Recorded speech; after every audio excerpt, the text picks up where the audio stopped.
피곤에 찌든 한 남성이 있습니다. 그는 자동차 회사에서 일하는 평범한 직장인이었는데요. 요 며칠 잠을 제대로 자지 못한 탓에 병원으로 찾아갑니다. 약을 원하는 그에게 의사는 처방을 해주기보다는 그보다 힘든 곳에 있는 환자들의 모임을 추천해줍니다. 그렇게 반신반의하며 찾아온 고환암 모임. 그곳에서 밥이란 좋은 사람도 만나고 덕분에 눈물도 실컷 흘리며 스트레스를 풉니다. 그 결과 드디어 숙면에 성공하는 남성. 이후 그는 모임에 중독되어 일주일 내내 다양한 모임에 참가합니다. 그러던 중 평화로운 모임을 깨는 여성을 만나는데 그녀의 이름은 말라. 어딘가 피폐해 보이는 여성입니다. 그는 자신의 일상을 깨는 말라가 거슬렸고 직접 문제를 해결하기 위해 그녀와 자신들의 모임을 분배합니다. 그렇게 다시 일상으로 돌아와 열심히 일을 하는 남성. 어느 날 비행기에서 한 남성을 만납니다. 그의 이름은 타일러, 비누장수였습니다. 형식적인 만남을 뒤로 한 채 돌아온 집. 그러나 그곳은 모두 불타 없어져 버렸습니다. 갈 곳을 잃은 그는 문득 비행기에서 받았던 타일러의 명함을 떠올리고 공중전화로 전화를 걸어 그를 만납니다. 그에게 같이 머물기를 부탁하고 타일러도 흔쾌히 허락하는데 대신 조건이 있었습니다.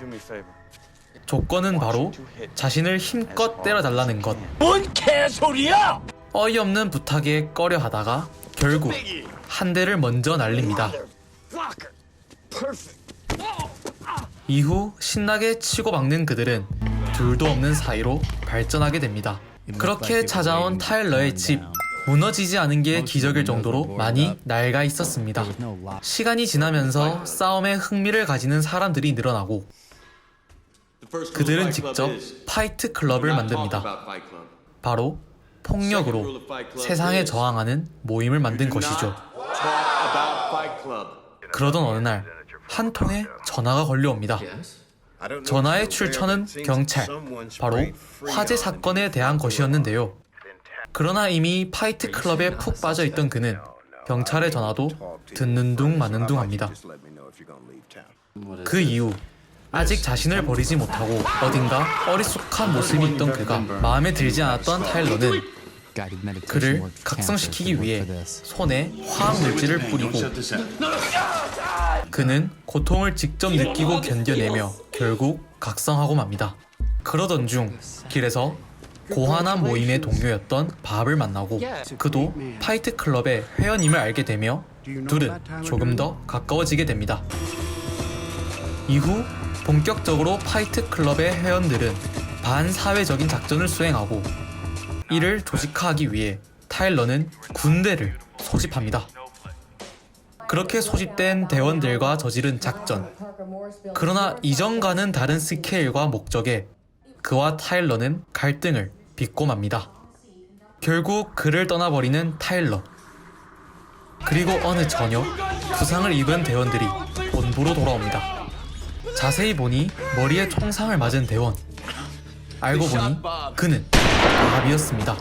더 이상 지켜만 보고 있을 수 없던 그는 직접 사라진 타일러를 찾기 위해 길을 떠납니다. 그러던 중 종업원과의 대화에서 수상한 점을 발견합니다. 바로 자신이 지난 목요일에 이어서 오늘도 찾아왔다는 것이었는데요. 그 순간 그는 어딘가 잘못되었음을 깨닫습니다. 과연 그에게 무슨 일이 생긴 걸까요? 자신과 함께 지내왔고 누구보다 친했던 그의 정체는 무엇일까요? 탄탄한 스토리와 그 안에 담겨있는 수많은 비밀들, 그리고 시원한 액션씬과 생생한 타격감을 전달해주는 영화 브래드 피트의 젊은 시절을 함께 느낄 수 있는 파이트 클럽. 뒤의 내용이 궁금하시다면 파이트 클럽을 추천합니다. 오늘도 시청해주셔서 감사합니다. 재밌게 보셨다면 구독과 좋아요 부탁드립니다. 지금까지 여러분의 땅뷰였습니다.